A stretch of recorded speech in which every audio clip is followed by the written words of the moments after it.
Hello, मैं जया सिंह आज आपसे कॉग्निटिव डिसऑर्डर, ईटिंग डिसऑर्डर के बारे में बात करने जा रही हूँ। ईटिंग डिसऑर्डर सुनकर ही लगता है कि हाँ, ये कोई फूड से रिलेटेड प्रॉब्लम है। ऑब्वियसली ये फूड से रिलेटेड प्रॉब्लम है, लेकिन इसमें प्रॉब्लम फूड से नहीं है, ईटिंग हैबिट से है, आपके ईटिंग मैनर से है। मोस्टली किसी न किसी पॉइंट पे हम सब लोग इस प्रॉब्लम से गुजरे होंगे या कभी इस प्रॉब्लम को हमने फील किया होगा लाइफ में। हमारे आसपास बहुत सारे लोग हैं जिन्हें हम देखते हैं कि उनका ईटिंग मैनर ठीक नहीं है, बट हम इसे समझ नहीं पाते कि ये एक ईटिंग डिसऑर्डर है, क्योंकि हमें लगता है कि नहीं, वो उसका तरीका है, वो ऐसे ही खाता है, उसको यही तरीके पसंद है, उसे ये फूड पसंद है इसलिए खाता है। और कुछ लोगों को लगता है कि नहीं, ये कम खाता है तो ठीक है, उसकी बॉडी रिक्वायरमेंट कम होगी इसीलिए वो कम खाता है, उसको नहीं ज्यादा खाना पसंद है। बट ये जो मैनर है ईटिंग का, ये अगर हम कॉग्निटिव और मेंटली वे में देखें तो ये एक डिसऑर्डर है। और इसके जो कॉमन टाइप्स हैं, मैं आपको आज 6 जो कॉमन टाइप्स है ईटिंग डिसऑर्डर के वो बताने जा रही हूँ कि कौन कौन से जो कॉमन टाइप्स हैं ईटिंग डिसऑर्डर के, जो हमें अक्सर आसपास के लोगों में देखने को मिलते हैं, हम नोटिस भी करते हैं बट हमें नहीं पता होता कि वो ईटिंग डिसऑर्डर। कॉजेज इसके कुछ भी हो सकते हैं, कई बार हमारे कल्चरल फैक्टर की वजह से भी कुछ पर्सन ऐसा करते हैं, जैसे कि फर्स्ट टाइप जो है इसका एनोरेक्सिया नर्वोसा। एनोरेक्सिया नर्वोसा जो ईटिंग डिसऑर्डर है, इसमें जो पर्सन है हमेशा अपने आप को एक स्लिम बॉडी शेप में देखना चाहता है, वो थिन रहना चाहता है, थोड़ा सा भी बॉडी वेट गेन नहीं करना चाहता, और उसको लगता है कि अगर मेरा वेट थोड़ा सा भी बढ़ गया तो मैं अट्रैक्टिव नहीं लगूंगा। और अट्रैक्टिव लगने के लिए, अपने आप को अटेंशन देने के लिए वो कम खाता है, अपने बॉडी रिक्वायरमेंट से भी कम खाता है जितना उसे खाना चाहिए। जितने उसके बॉडी की रिक्वायरमेंट है फूड की, वो फूड भी कंज्यूम नहीं करता कि कहीं मैं ओवर वेट ना हो जाऊं या फिर मेरा थोड़ा सा भी वेट ना बढ़ जाए। एनोरेक्सिया डिसऑर्डर में जो पर्सन होता है, वो अक्सर एडोलसेंट या फिर जो यंग एज के पर्सन होते हैं, या स्पेशली यंग लेडी या यंग वुमेन्स जो होती हैं, वो इससे ज्यादा इफेक्ट होती हैं, क्योंकि उनके अंदर स्लिम दिखने के लिए, जैसे कि वो किसी मॉडल से इंस्पायर हैं, किसी आसपास की पर्सनालिटी से इंस्पायर हैं कि वो स्लिम ट्रिम है, तो मुझे भी स्लिम ट्रिम ही रहना है। इवन उनको खाना पीना छोड़ना पड़े इसके लिए, या फिर अपना बॉडी जो जो रिक्वायरमेंट है बॉडी की न्यूट्रिशन की वो कम करनी पड़े, मगर उनको ये है कि हमें स्लिम दिखना है, हमें ओवरवेट नहीं दिखना है। और इस स्लिम दिखने के जो रीजन होते हैं उसके लिए वो अपना जो एडिकेट फूड मैनर होता है उसको चेंज कर देती हैं, अपना फूड लाइफ स्टाइल चेंज कर देती हैं कि नहीं, हमको कम खाना है, अगर हमने ज्यादा खाया तो हम मोटे हो जाएंगे या फिर हमारा बॉडी वेट बढ़ जाएगा, फिर हम अच्छे नहीं लगेंगे। किसी किसी कल्चर में ये चीज कल्चर इफेक्ट भी करता है, जो मैं कॉजेस बता रही हूँ कि कल्चर्स में क्या होता है कि किसी किसी कल्चर में हम बहुत ज्यादा इंस्पायर होते हैं, या फिर उस पर्सन को हम बहुत इंपॉर्टेंस देते हैं जो देखने में बहुत सुंदर और स्लिम होता है, तो उसका जो इफेक्ट होता है कि जो कम्युनिटी होती है उस पे इस चीज का इफेक्ट पड़ता है कि ओके, इस कल्चर में उन लोगों को ज्यादा इंपॉर्टेंस दी जाती है तो जो देखने में स्लिम ट्रिम होते हैं। तो कई बार ये कल्चर इफेक्ट की वजह से भी ये डिसऑर्डर डेवलप होता है। और कई बार एक पर्सन जो अगर किसी को अपना आइडियल बना ले कि नहीं, मुझे तो ऐसा ही स्लिम ट्रिम होना है, और इस चक्कर में भी जो वो अपने आप को बॉडी की जो न्यूट्रिशंस है, जो रिक्वायरमेंट है, उनको पूरी नहीं करता। इसका जो रिजल्ट होता है इन फ्यूचर ये देखने में आता है कि उसको मल्टी ऑर्गन फेलियर हो सकते हैं, या फिर उसको ब्रेन डिसऑर्डर हो सकता है इस वजह से, क्योंकि उसको न्यूट्रिशन उसके ब्रेन को भी पूरे नहीं मिल रहे हैं जो उसकी रिक्वायरमेंट है बॉडी के लिए। कई बार हार्ट अटैक तक पर्सन को हो जाता है इस वजह से, क्योंकि जो अगर पर्सन को लगता है कि उसने ज्यादा खा लिया, तो अपने उस इंटैक्ट फूड को वो बॉडी से निकालने के लिए अनयूजुअल जो कॉल तरीके हैं, रीजन से वो यूज करता है कि वॉमिट कर दिया उसने उसको अननेचुरल वे में उस फूड को निकालने के लिए, तो उसका जो इफेक्ट होता है वो बॉडी पे आता है, और बॉडी पे अगर इफेक्ट आएगा तो वो आपके ब्रेन पे भी इफेक्ट आएगा। दूसरा जो इसमें रीजन है वो है अनोरेक्सिया नर्वोसा के जस्ट अपोजिट है, जो दूसरा टाइप है वो है बुलिमिया। बुलिमिया में जो पर्सन है वो एक स्पेसिफिक टाइम पे बहुत ज्यादा खाता है, बहुत ज्यादा बिंज ईटिंग जिसे बोलते हैं वो करता है कि इतना खाता है कि उसको लगता है कि बस मैं इसको खाता ही रहूं, और वो तब तक खाता है कि जब तक उसको लगता है मैं फुल नहीं हो गया हूं। और फुल मतलब एक सेटिस्फेक्शन जो होती है एक हंगर नीड्स की, उसके बाद भी वो एक उसको पेट भर चुका है, बट आफ्टर दैट वो तब भी खा रहा है। क्यों खा रहा है? उसको सेटिस्फेक्शन नहीं मिला है माइंड में कि मेरा पेट फुल हो चुका है। उसका पेट फुल हो चुका है बट वो खाए जा रहा है कि उसको सेटिस्फेक्शन चाहिए, मुझे मजा आ रहा है खाने में। मीन्स वो इंजॉय कर रहा होता है उस फूड को। उसको इस बात से उस समय टेंशन नहीं हो रही होती है कि मैं जो खा रहा हूँ उसका कुछ साइड इफेक्ट हो जाएगा, कुछ इफेक्ट मेरे बॉडी पे आएगा। लेकिन जब वो खा चुका होता है उसके बाद उसको एक गिल्ट फीलिंग आती है कि अरे ये मैंने क्या किया, मैंने तो कुछ ज्यादा खा लिया, अब इसको तो मुझे बॉडी से निकालना होगा। क्योंकि हम ईटिंग डिसऑर्डर में जो पर्सन होता है उसका मेन मोटिव अपनी बॉडी शेप को लेकर ही होता है। कॉग्निटिवली अगर हम देखें तो वो जो पर्सन है वो अपने बॉडी शेप के लिए ही एफर्ट कर रहा होता है कि मेरा बॉडी शेप, मेरा जो वेट है वो मेंटेन रहना चाहिए, वो नहीं बिगड़ना चाहिए। तो एनोरेक्सिया की बिल्कुल अपोजिट है। एनोरेक्सिया में पर्सन थिन रहना चाहता है, स्लिम रहना चाहता है, ज्यादा नहीं खाना चाहता, खाना अवॉइड ही करता है। और बुलिमिया में पर्सन हद से ज्यादा खाता है, ओवर ईटिंग करता है। तो इस ओवर ईटिंग के चक्कर में कभी कभी वो जो स्पेसिफिक टाइम पे इतना ज्यादा खा लेता है कि उसको बॉडी में प्रॉब्लम शुरू हो जाती है। और फिर उसको जब गिल्ट फीलिंग उसके अंदर जब आती है तो उसको लगता है कि मैंने जो ये एक्सेसिव फूड खा लिया है अब इसको मैं अपनी बॉडी से बाहर निकाल दूं, अदरवाइज मेरी बॉडी शेप बिगड़ जाएगी। दोनों ही केसेस में पर्सन को अपनी बॉडी शेप के लिए एक कॉन्शियस रहता है कि मेरी बॉडी शेप नहीं बिगड़नी चाहिए या फिर मेरा बॉडी वेट नहीं बिगड़ना चाहिए। तो यहाँ पे बुलिमिया में पर्सन अपने बॉडी वेट को मेंटेन रखता है, और उस मेंटेन रखने के लिए उस जो उसने एक्सेसिव फूड खाया है वो यहाँ भी वो अनयूजुअल वे यूज करता है। जैसे कि वॉमिट किया उस फूड को, अननेचुरल तरीके से वो वॉमिट करता है उस फूड को।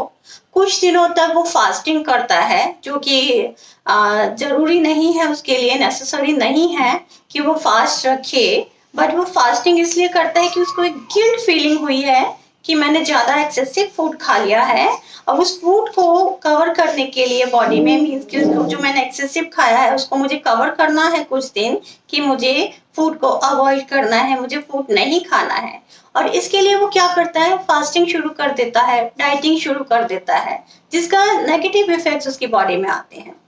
इसके भी नेगेटिव इफेक्ट्स बॉडी में कुछ टाइम बाद देखने में यही मिलता है कि उसका बॉडी वेट तो वो मेंटेन करके चल रहा है अपने अकॉर्डिंग, बट जिस तरीके से वो फास्टिंग और डाइटिंग कर रहा है उसके अकॉर्डिंग वो इन फ्यूचर उसकी बॉडी वही हार्ट अटैक, ब्रेन डिसऑर्डर्स की प्रॉब्लम उसके साथ दिखाई देती है। तीसरा जो टाइप है ईटिंग डिसऑर्डर का, हमने दो टाइप डिस्कस किए, एनोरेक्सिया, बुलिमिया, जो दोनों अपने आप में अपोजिट हैं। तीसरा जो टाइप है वो है बिंज ईटिंग। बिंज ईटिंग दोनों से ही डिफरेंट है, जो कि बिंज ईटिंग में जो पर्सन है वो उसको अपने बॉडी वेट के बारे में कोई टेंशन नहीं होती है, ना उसको अपनी बॉडी शेप मेंटेन करना होता है, ना उसको बॉडी वेट मेंटेन करना होता है। He is a foodie, food lover होता है वो पूरा, उसको फूड चाहिए, बस फूड खाना है उसको, तरह तरह का खाना खाना है उसको, टेस्ट करना है तरह तरह का खाना। और खाना है तो बहुत ज्यादा क्वांटिटी में खाना है, कि मीन्स कि बस खाना उसके लिए लाइफ है। उसके अलावा उसको इससे कोई प्रॉब्लम नहीं है कि उसका बॉडी वेट बढ़ जाएगा या फिर उसकी बॉडी शेप बिगड़ जाएगी। इस तरह की जो ईटिंग डिसऑर्डर है इसका जो रिजल्ट होता है वो होता है ओबेसिटी, डायबिटीज। इन फ्यूचर में उसको डायबिटीज की प्रॉब्लम हो जाती है क्योंकि वो बिना सोचे समझे कुछ भी खा रहा है।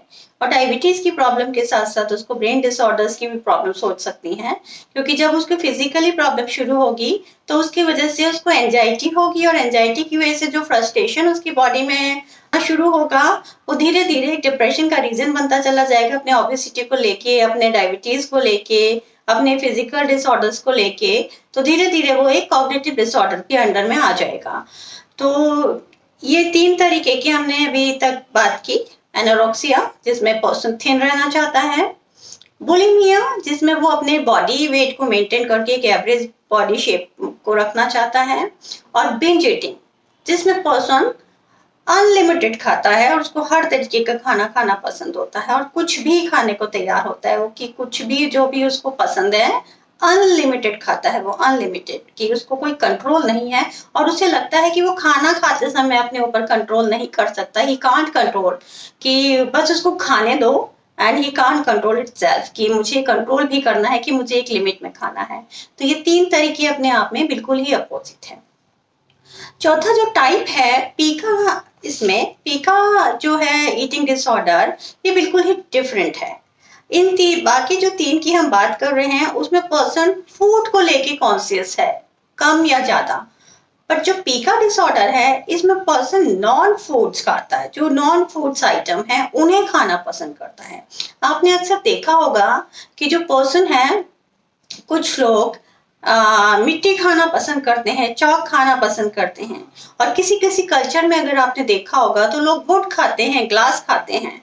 और उनके कल्चर में ये होता है, प्रैक्टिस में होता है कि वो ग्लास भी खा रहे हैं, वुड खा रहे हैं, पेपर खा रहे हैं। बट ये एक ईटिंग डिसऑर्डर है, और एक सीरियस ईटिंग डिसऑर्डर है, जिसका जो रिजल्ट है आपकी बॉडी में इन्फेक्शन हो सकता है और इंजरीज हो सकती हैं बॉडी में। पर्सन इसको लेके पॉइजनस फूड खा लेता है, कई बार ये चीज पॉइजन बन जाती है बॉडी में। तो ये जो पीका डिसऑर्डर है ये बहुत ही सीरियस डिसऑर्डर है, ईटिंग डिसऑर्डर। बच्चों को हम अगर मिट्टी खाते हुए देखते हैं या चौक खाते हुए देखते हैं, अक्सर मोस्टली घरों में ये चीज दिखाई देती है कि बच्चे मिट्टी खा रहे हैं, चौक खा रहे हैं, तो प्लीज आप उसको रोकिए उसी टाइम, या फिर कंसल्ट करिए कि वो उस चीज को आगे ना बढ़ाए और वो इस तरह की जो नॉन फूड आइटम्स हैं उसको ना खाए, क्योंकि इन फ्यूचर कुछ इन्फेक्शन उसकी बॉडी में हो सकते हैं। इसका जो नेक्स्ट है, हमने 4 डिसऑर्डर डिस्कस किए, anorexia nervosa, bulimia, binge eating and पीका। अब जो 5वां डिसऑर्डर है ईटिंग डिसऑर्डर, जिसके बारे में बात करने जा रही हूँ, वो है रूमिनेशन डिसऑर्डर। रूमिनेशन डिसऑर्डर में मोस्टली ये इन्फेंट्स या किड्स में पाया जाता है। इसमें बच्चे क्या करते हैं कि जो फूड वो सैलो कर चुके हैं, जो निकल चुके हैं, ऑलरेडी खा चुके हैं, आफ्टर हाफ एन आवर वो उस फूड को दोबारा वापस मुंह में लेकर आते हैं अपने, और उसको दोबारा रीच्यू करते हैं।